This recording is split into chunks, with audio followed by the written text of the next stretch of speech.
Muy buenas tardes, bienvenidos una vez más a la clase de Ingeniería de Materiales y como les había comentado en este capítulo, en este video, perdón, vamos a ya entrar de lleno en el material. Así que la ingeniería de materiales o los materiales, mejor dicho, no hacen parte de nuestra vida cotidiana, ¿verdad? Todos estamos rodeados de nuestro daily life, básicamente la ropa, la vivienda, la transportación, nuestros alimentos, cuando hacemos deporte, las comunicaciones, todos, sin lugar a dudas, ¿verdad? Han desarrollado se han desarrollado con el tiempo precisamente porque los materiales que se usan para su elaboración también han ido desarrollándose o modificándose o especializándose o mejorándose a lo largo del tiempo. Y siempre ha sido así, siempre. Así que la evolución de la sociedad está directamente relacionado con la habilidad de cada uno de sus miembros de crear y manipular materiales. Vemos que desde la prehistoria, si nosotros miramos el timeline y vemos, ¿verdad?, en la prehistoria los nombres que recibían cada una de las etapas, por ejemplo, la etapa de la piedra, la etapa de bronce, del hierro, y entonces ya luego ya empezaron a cambiar, pero en la prehistoria, si usted se da cuenta, ¿qué cree usted que la edad de piedra se llamaba la edad de piedra? Correcto, la de bronce, edad de bronce, eran los materiales protagonistas. Al principio sabíamos que el hombre, o sabemos, ¿verdad?, por la historia, de que el hombre utilizaba estos materiales como la piedra para elaborar herramientas que le permitían entonces cazar, para poder comer, para poder preparar alimentos. Era el material protagonista. Luego apareció el bronce y el hierro, y el hombre fue entonces descubriendo sus propiedades y utilizándolo el día a día para poder sobrevivir. Y hoy día sigue siendo lo mismo. Si usted mira, ¿verdad?, los países más desarrollados o las potencias mundiales, sin lugar a dudas, son potencias mundiales porque han logrado desarrollar ciertos tipos de tecnologías, ¿verdad?, que permiten ser los líderes del mundo. Y esas tecnologías van de la mano del desarrollo de materiales sofisticados. Al principio, ¿verdad?, de la humanidad, sabíamos o sabemos, ¿verdad?, por lo que nos cuentan los libros, el hombre utilizaba mayormente productos naturales, son materiales de la naturaleza. El hombre todavía no había descubierto, ¿verdad?, el poder de sintetizar. Y luego de la revolución industrial, del desarrollo de los polímeros, entonces pudimos crecer y mejorar la calidad de vida del hombre, entre comillas, ¿verdad? Porque sabemos que todo ese desarrollo está atado a un crecimiento enorme de basura. Uno de mis fijos es buscarle uso al waste que proviene de los equipos electrónicos, que cada vez crece más y más, o por ejemplo de las prendas de vestir. Sabemos, ¿verdad?, que es un problema enorme todo este desecho de los fabrics o de las telas, de los textiles que utilizamos todos los días. Así que ¿verdad?, nuestro deber como ingenieros desarrollar materiales que impacten lo menos posible, ¿verdad?, nuestro ambiente. Ese es el gran reto de nosotros como ingenieros. Así que nada, esta diapositiva prácticamente nos muestra eso, ¿verdad? Nos muestra cómo los materiales de ingeniería han estado ligados desde el principio, ¿verdad?, desde la prehistoria con el ser humano y el desarrollo de la sociedad, y cómo día a día nosotros utilizamos materiales de ingeniería. Así que por eso que como ingenieros, independientemente de cuál es nuestro field, nosotros tenemos que bregar con materiales. Si usted es industrial, va a tener que bregar con materiales, va a tener que trabajar en diseño de desarrollo de productos, diseño de un producto, y obviamente va a tener que ¿verdad?, trabajar en un equipo multidisciplinario, y entonces se necesitan fundamentos básicos. Si usted tiene ingeniería química, lo mismo. Si usted tiene ingeniería ambiental, civil, lo mismo. Necesita fundamentos básicos en materiales para entonces poder ¿verdad? Buscar candidatos, posibles materiales que sean candidatos para la aplicación que usted está desarrollando y entonces poderlo evaluar. Esta es la razón por la cual nosotros estamos hoy día escuchando esta clase y aprendiendo acerca de materiales de ingeniería. Vamos entonces ahora a explicar los conceptos o definiciones que son primordiales para este curso. Y en lo primero, yo les voy a dar 2 minutos para que usted lea la diapositiva y usted piense, ¿verdad? ¿Cuál es la diferencia entre ser Material Science y Material Engineering? ¿Está bien? ¿Cuál es la diferencia entre un científico de materiales y un ingeniero de materiales?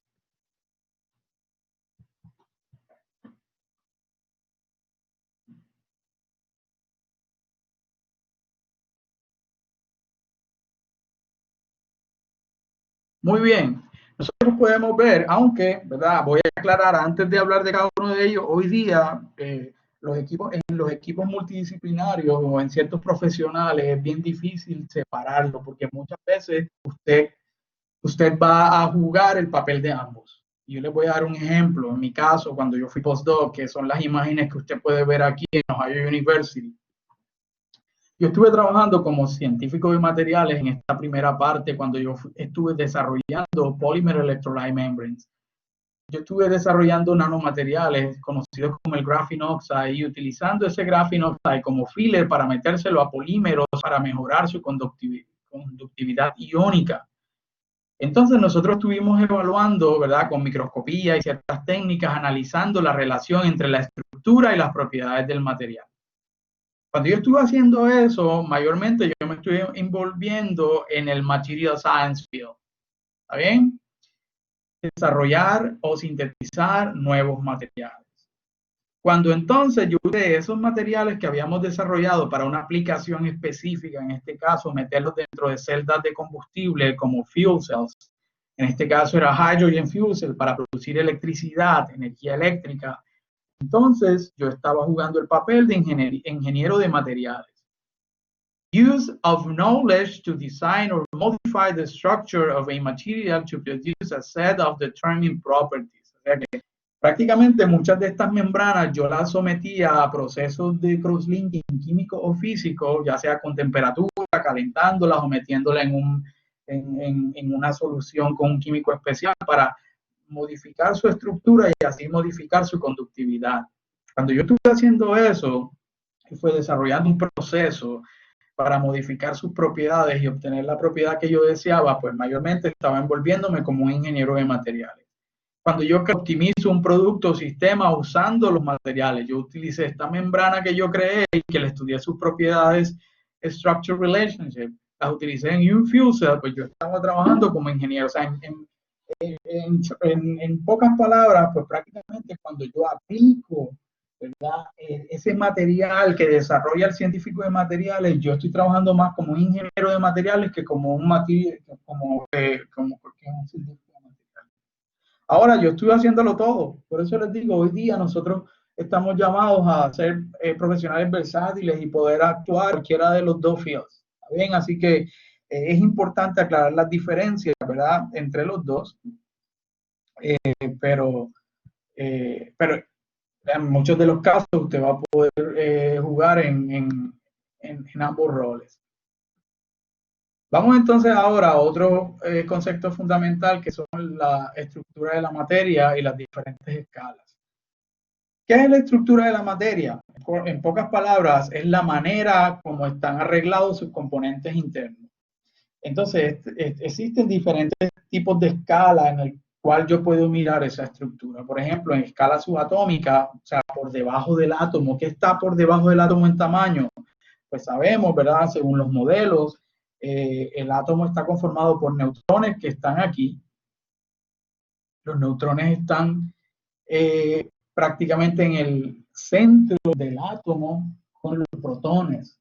Los neutrones no tienen carga, los protones tienen cargas positivas y los electrones giran en órbita alrededor del núcleo del átomo que tienen cargas negativas. ¿Está bien? Así que tenemos protones, neutrones y electrones. Cuando yo estudio a esa escala, entonces estamos en la escala subatómica.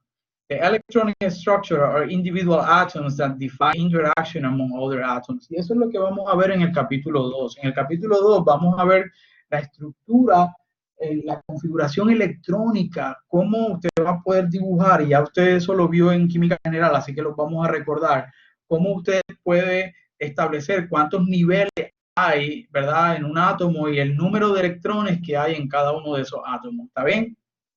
¿Por qué? Porque es bien importante cuando usted vea los electrones de valencia, que son los de la última capa, va a poder entender cuántos enlaces va a poder hacer o formar ese elemento, otro elemento, y así formar una molécula o un compuesto. Por eso es que es bien importante estudiar desde la escala subatómica hasta la escala macroscópica.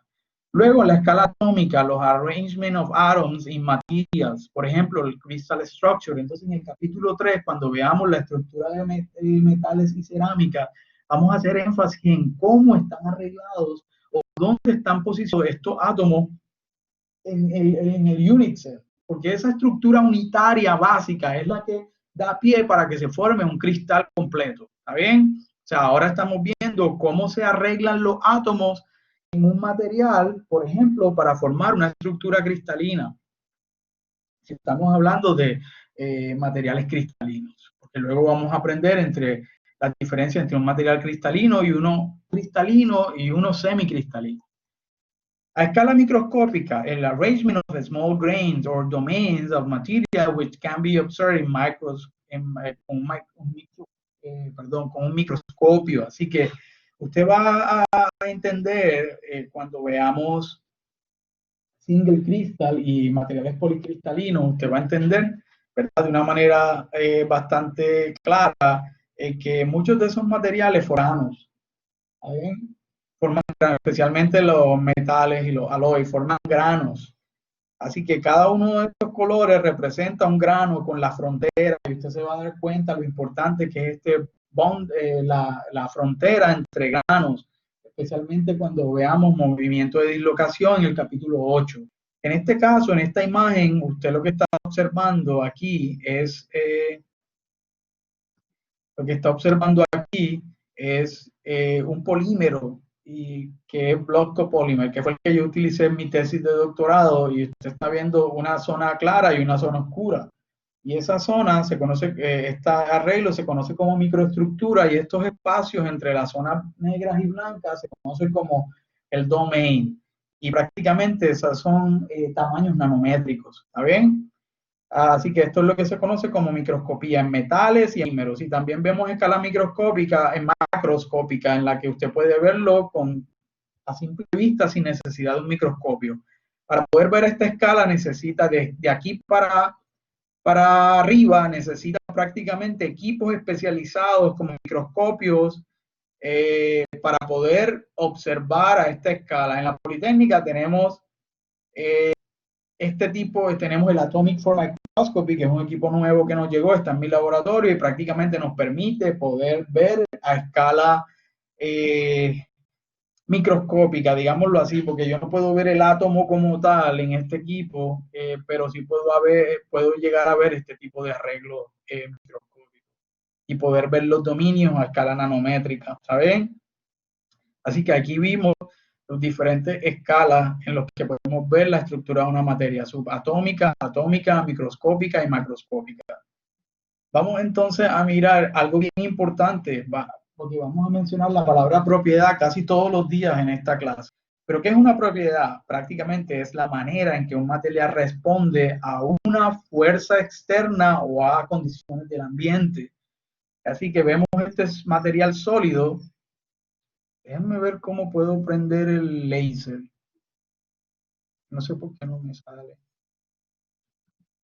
Alguien me dijo que salía un láser, pero a mí nunca me ha salido el láser.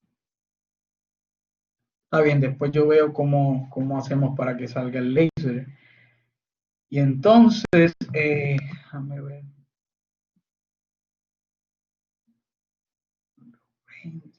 Está bien. Aquí vemos entonces este material sólido. Vemos este material sólido. Yo puedo rayar, se me olvidó. Me gusta rayar. Vamos a rayar la presentación. Vemos este material sólido. Vemos este material sólido, vamos a ponerlo sí, así, este material sólido, y vemos diferentes estímulos. Vemos diferentes estímulos. Vemos, por ejemplo, presión, o sea, si usted coge el material y lo comprime o lo estira, que es lo que hace la máquina de test. Si usted incrementa la temperatura y esto es un plástico, usted sabe lo que va a pasar. O si, por ejemplo, expone a la luz cierto material, por eso usted ve que la mayoría de los fármacos, inclusive muchas cervezas, vienen en botellas oscuras ámbar, porque puede existir una reacción con la luz, reacciones fotocatalíticas y cambiar el sabor o la estructura química de los compuestos que tienen dentro, ¿verdad? Ese tipo de medicamento o la cerveza, por ejemplo. ¿Qué pasa si yo, por ejemplo, recibo una descarga eléctrica que no quiero, ¿verdad? Que ojalá ninguno le pase, o si prácticamente yo expongo o pongo un imán cerca de nanopartículas o un material metálico, usted sabe la respuesta que va a ocurrir. Así que prácticamente esto es la propiedad de formación, de coloración, light reflection, magnetization. Prácticamente yo ejercí un estímulo o una fuerza externa sobre el material y miro cómo ese material responde. Prácticamente eso es lo que se conoce como propiedad. Propiedades que vamos a estar mirando en detalle en este capítulo, en este libro, propiedades mecánicas. Las propiedades eléctricas vamos a de manera bien leve. Creo que en ingeniería eléctrica es donde hacen más énfasis en este tipo de propiedades, al igual que propiedades magnéticas y ópticas. Nosotros vamos a hacer prácticamente énfasis en propiedades mecánicas, aunque vamos a estar hablando de todas, corrosiva, propiedades, ¿verdad? Reactividad a la corrosión, vamos a estar hablando de todas, pero el énfasis lo vamos a hacer en propiedades mecánicas.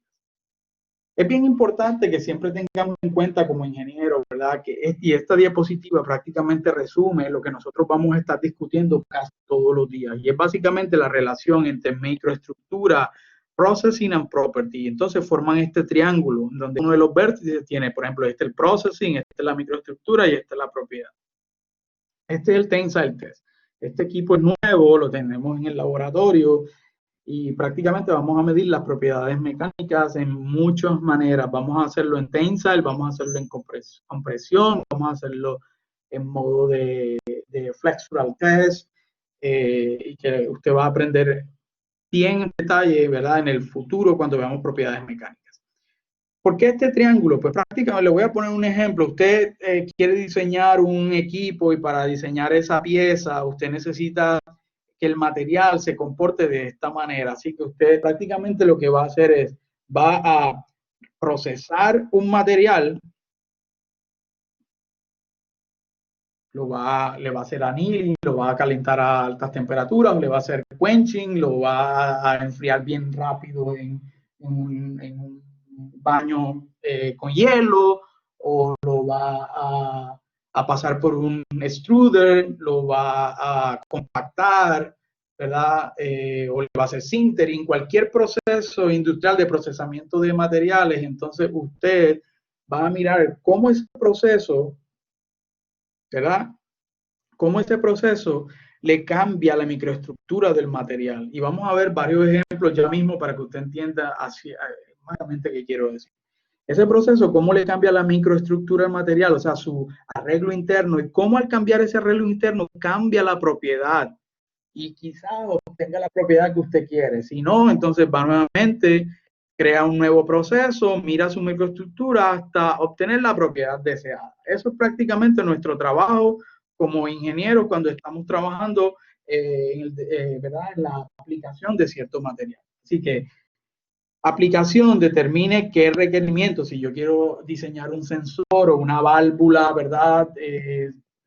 Plástica para aplicaciones del corazón, ¿verdad? Como lo hacen las compañías de devices, Boston Scientific, Medtronic, pero yo tengo que mirar las propiedades mecánicas, eléctricas, las térmicas, magnéticas, optical, cómo se deteriora.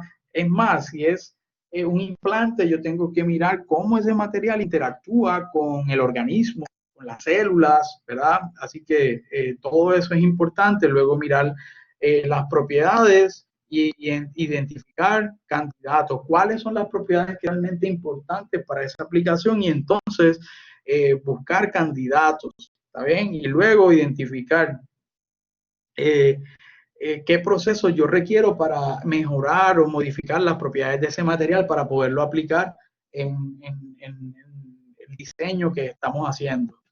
Cómo yo puedo cambiar la estructura and overall shape con diferentes procesos como el casting, sintering, vapor deposition, doping, forming, joining and annealing.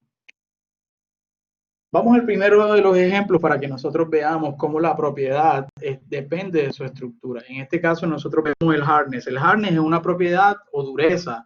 Existen varias técnicas que vamos a ver en el capítulo 7, cómo se mide la dureza. Así que con estas técnicas prácticamente usted puede medir la resistencia de un material a la deformación plástica. Y aquí vemos el cooling rate, cómo se enfría ese material y cómo al enfriarlo, ¿verdad? En un proceso, por ejemplo, yo lo calenté y entonces luego lo voy a enfriar o rápido o lento. Por ejemplo, aquí si lo enfrío a 0.1 por cada 0.1 grados Celsius por segundo. ¿Está bien? Aquí es 1000 grados Celsius por segundo. Imagínense, aquí estoy bajándole la temperatura bien rápido. 1000 grados por segundo, mientras aquí apenas es 1 grado por segundo. Así que de izquierda a derecha aumento la rapidez de enfriamiento de ese material. Y vemos que cuando yo lo enfrío más rápido, prácticamente el hardness o la resistencia a la deformación plástica, deformación plástica lo vamos a ver en el capítulo 7, pero prácticamente es, si yo ejerzo una presión o una carga sobre un material y lo deformo y ese material no vuelve a su original forma o a su forma original, entonces es deformación plástica. Así que yo veo que si yo caliento el material más, enfrío el material más rápido, entonces es más resistente a esa deformación plástica. Entonces la pregunta es ¿por qué? Si nosotros miramos, dele zoom aquí para que usted mire, por ejemplo, en la primera imagen, cuando lo enfrío bien lento, prácticamente la microestructura que obtengo son partículas que están separadas. Están separadas. ¿Está bien? O sea que hubo como que tiempo suficiente para que el material pudiera, ¿verdad?, encontrar esta estructura más organizada. Sin embargo, ¿qué pasa si las partículas están distantes unas con otras? Pues hay espacio suficiente para que esas partículas se puedan mover. ¿Está bien? Se puedan mover. Así que por eso quizá el hardness, la dureza, no es tan alta. Mientras que a medida que yo voy aumentando, ¿verdad?, la temperatura, ese rate de enfriamiento, cuando lo enfrío bien rápido, obtengo, por ejemplo, esta microestructura que es completamente diferente a la primera y prácticamente se ven como unas fibras, ¿verdad? Como un plato de espagueti entrecruzado. Trate de sacar un espagueti del fondo del plato sin mover los demás. Es casi complicado, ¿verdad? Pues lo mismo pasa con estos entanglements o entrecruzamientos de estas fibras que prácticamente impiden el libre movimiento de esas fibras y entonces esto se va a traducir en que el material tenga una resistencia mayor a deformación plástica. Así que aquí vemos en este ejemplo bien claro cómo la propiedad que exhibe el material está directamente atada a la estructura interna que tiene ese material. Vamos a mirar otro ejemplo, en este caso Optical Properties, distancia. Y nosotros vemos 3 muestras de óxido de aluminio, pero cada una de esas muestras tiene diferentes tipos de interacción con la luz. Por ejemplo, el primero es completamente transparente, usted logra ver todo lo que está escrito en la hoja. El segundo es translúcido, usted logra ver parte de lo que está escrito en la hoja, ¿verdad? Porque permite ver algo todavía. Y el último es completamente opaco. Entonces usted dirá, pero ¿por qué si los 3 son de aluminum oxide? ¿Por qué los 3 interactúan de manera diferente con la luz? Y esto tiene que ver, lo más probable es que el óxido de aluminio fue tratado de diferentes maneras. Por ejemplo, en el primero fue crecido en single crystal. Lo más probable es que, así como existe el silicon wafer, single crystal, que se utiliza ¿verdad? Lo utiliza Intel y todas estas compañías que hacen los microchips, son costosos porque el proceso de crecer un single crystal es bien controlado. Usted necesita controlar las condiciones de presión, vacío, temperatura, para poder obtener un crecimiento single crystal. Es decir, que todos los cristales crecen en una sola dirección y prácticamente se forma un solo grano. Usted ahorita vio una figura donde habían varios granos, cuando vimos las escalas de la estructura, pues estos single crystal tienen un solo grano, porque todo el cristal crece en la misma dirección. Si usted mira la técnica de XRD, que la vamos a ver más adelante, pues va a haber un solo pico porque ese material es completamente cristalino. Está el polycrystal o no porosity. Vemos este otro material que seguramente fue tratado, ¿verdad? Esta pieza fue obtenida con otro tipo de material y vemos que es policristalino. Ahora aquí creció con diferentes granos y cada grano tiene diferentes orientaciones, diferentes ángulos. Eso lo va a entender usted con más calma cuando veamos orientación, densidad lineal, densidad planar, ¿está bien? Así que polycrystal, sun porosity. Aquí vemos entonces que esta pieza, lo más probable es que fue fabricada con la técnica de prensado, así como se fabrican muchas pastillas en medicamentos que se compacta, ¿verdad? En una máquina que comprime el polvo y entonces prácticamente crean estructuras porosas.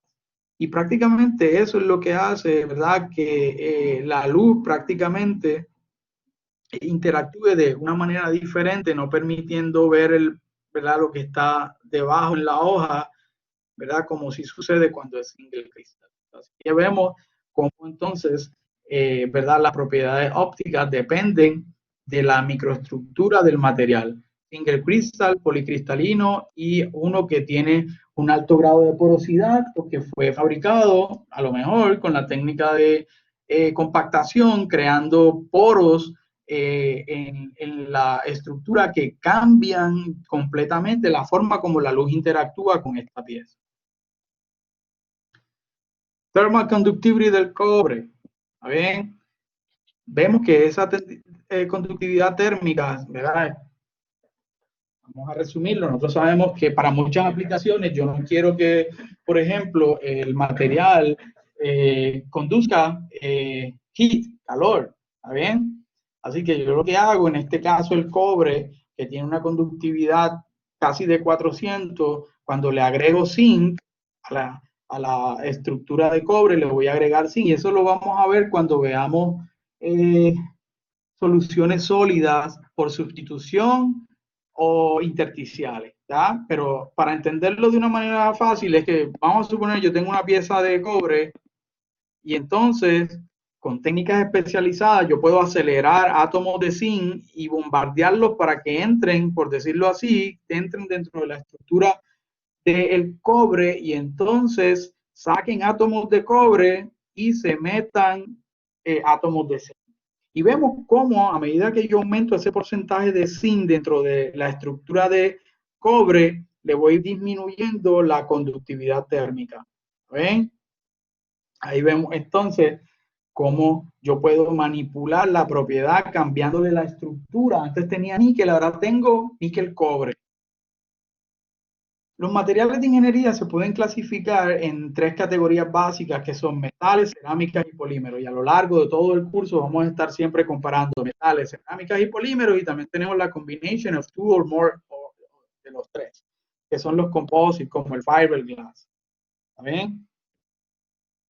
Vamos entonces a mirar los metales. Los metales están compuestos por uno o más elementos metálicos como el hierro, el aluminio, el cobre, el titanio, el oro y el níquel. O por un elemento no metálico como el carbono, nitrógeno y oxígeno. ¿Está bien? Así que propiedades.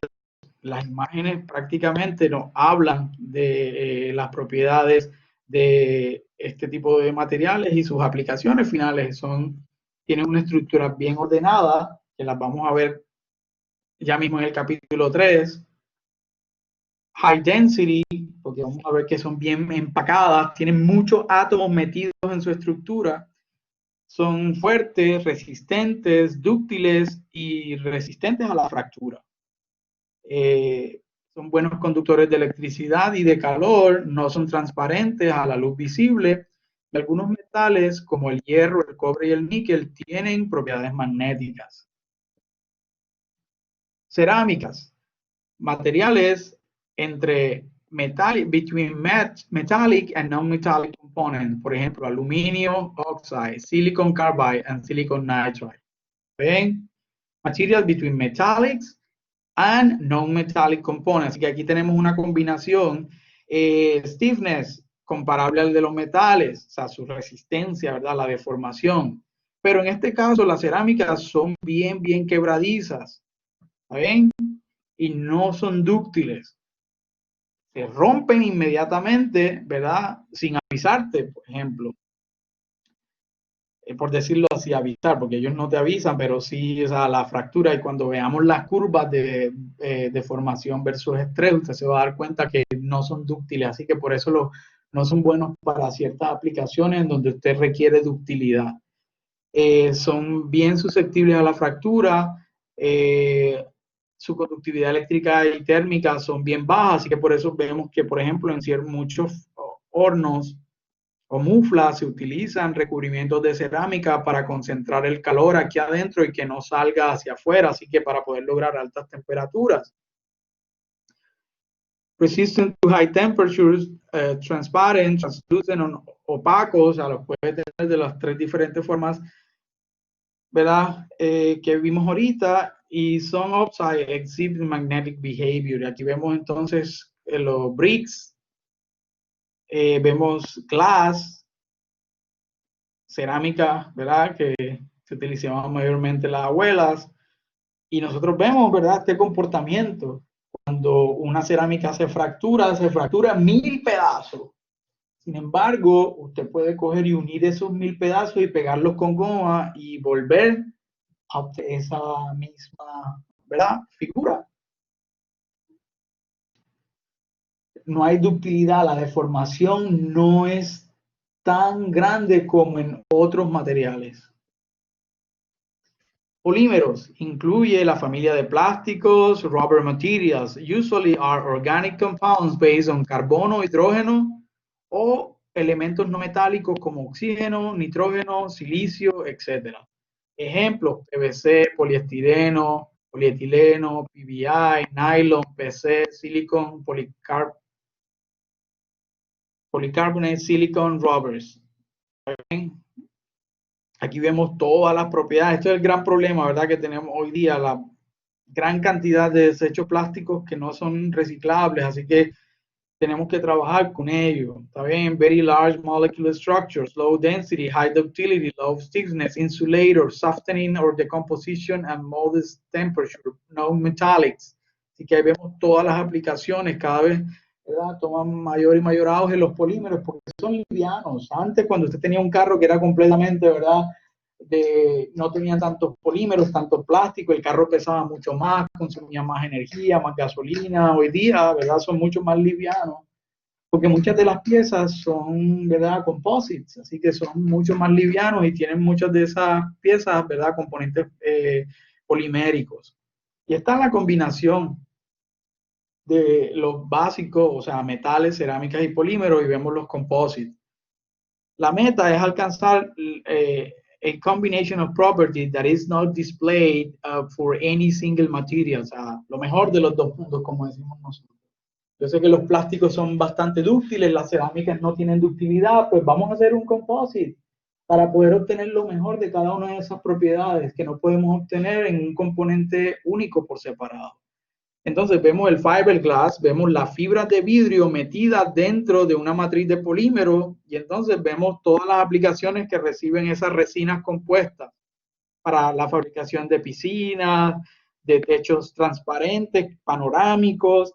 Tenemos también el carbon fiber reinforced polymer. Vemos que los polímeros le metemos nanofibras de carbón y entonces, wow, son materiales súper poderosos, fuertes, pero son bien livianos. Las aplicaciones deportivas, ¿verdad? Son las que más han crecido debido a, ¿verdad?, el desarrollo de estos materiales nanocompuestos. Tenemos también el futuro de material science, advanced material utilized in high-tech applications, como los semiconductores, ¿verdad? Tienen propiedades in between, son intermedios entre los conductores, que son los metal alloys, and the insulator, like ceramics and polymers. The electrical properties are extremely sensitive to the presence of low concentrations of impurity atoms, o sea que usted lo puede dopar, lo que se llama P-tie o P-tie, pero nosotros no vamos a ver esto, ¿verdad?, en la clase en detalle, ¿verdad?, porque eso se cubre para los de ingeniería eléctrica. Así que vemos los semiconductores crecen y crecen su aplicación para las comunicaciones, computadores, la industria y el gobierno, consumers, la industria automotriz, ¿verdad?, porque todo prácticamente es computarizado hoy día, así que la mayoría, ¿verdad?, de los semiconductores tienen aplicación, o los semiconductores, su mayor aplicación prácticamente tiene que ver con las aplicaciones de high-tech, como son los computadores. Biomateriales, otro field que está creciendo. La idea en el proyecto ahora es prácticamente utilizar 3D printing para fabricar scaffold que podrían servir o que pueden servir como materiales para que crezcan células y se regeneren y haya regeneración de tejido óseo. Así que es nuevo. Voy a buscar la manera de trabajar con el departamento de Biomedical Engineering y a ver qué podemos hacer, o con alguna otra universidad que tenga un departamento de medicina que nos puedan ayudar con el crecimiento celular. Los biomateriales son empleados como componentes que se implantan dentro del cuerpo humano y reemplazan partes que están dañadas. Estos materiales must not produce toxic substances and must be compatible with body tissues. Aquí podemos ver metales, cerámicas, polímeros, compuestos, semiconductores que se utilizan como biomateriales desde aplicaciones, ¿verdad?, para la vista, válvulas para el corazón, biosensores, implantes dentales, ortopédicos, ya lo mencioné, implantes oculares, el drug delivery. Así que es un field que está creciendo cada vez más. Tenemos los smart materials, que se conocen en español como materiales inteligentes, porque parecieran que fuesen inteligentes y se adaptaran a la condición. These materials are able to sense changes in the environment and then respond to those changes in predetermined manner. Components of a smart material or system include some types: the sensors, que detectan una señal, y están los actuators, que responden o se adaptan a cierta condición. Tenemos los shape memory alloys, que son materiales que después de ser deformados se revierten nuevamente a su estado original, como por ejemplo la martensita. Usted puede doblarla y entonces después de cierto cambio en la temperatura usted puede obtener nuevamente la martensita y el material recupera su forma original, y prácticamente es porque se transforma en austenita cuando se calienta y entonces luego se enfría y vuelve a martensita nuevamente. ¿Está bien? Y están los piezoeléctricos, cerámicas piezoeléctricas, se expanden y se contraen en respuesta a un electric field. So, usted puede aplicar un voltaje al material y entonces puede expandirlo y contraerlo para aplicaciones de bombeo, microfluidos. Y conversely, usted puede generar electricidad cuando las dimensiones son alteradas. Usted puede generar electricidad moviendo el componente hecho de un piezoeléctrico. Y están los nanomateriales, que son mis favoritos, con los que yo trabajo. Estas imágenes que ustedes ven acá son mis nanomateriales. Esto, por ejemplo, son carbon dots, no son quantum, carbon dots. Y prácticamente a esa escala bien pequeña, Si usted ve esto, si esto es 100 nanómetros, imagínese el punto negrito que usted ve allí, ¿cuánto mide? Casi 5 nanómetros, bien difíciles de percibir. Y esos materiales emiten fluorescencia, ¿verdad? Cuando emiten fluorescencia cuando, por ejemplo, usted lo expone a luz ultravioleta. Aplicaciones, un montón de aplicaciones, usted los puede funcionalizar para que lleguen, por ejemplo, a un tumor cancerígeno y durante la operación el médico puede, con una lámpara UV, poder mirar dónde hay fluorescencia y entonces saber hasta dónde debe remover, ¿verdad? Porque ese es el problema del cáncer. Muchas veces si no se remueve bien el tejido afectado, pues puede seguir, ¿verdad? Creciendo nuevamente el cáncer. Así que eso sería una de las aplicaciones, entre muchas otras, los quantum, ¿verdad? Por esta fluorescencia no solamente es amarilla, puede ser cualquier otro color, también sirve para mejorar los colores de los televisores.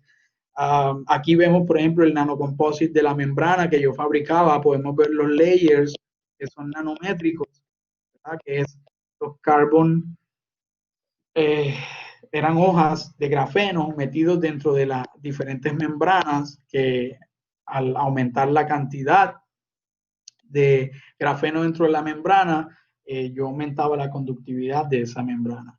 Entonces vemos que prácticamente los nanomateriales se encuentran en esta escala de 100, menos de 100 nanómetros.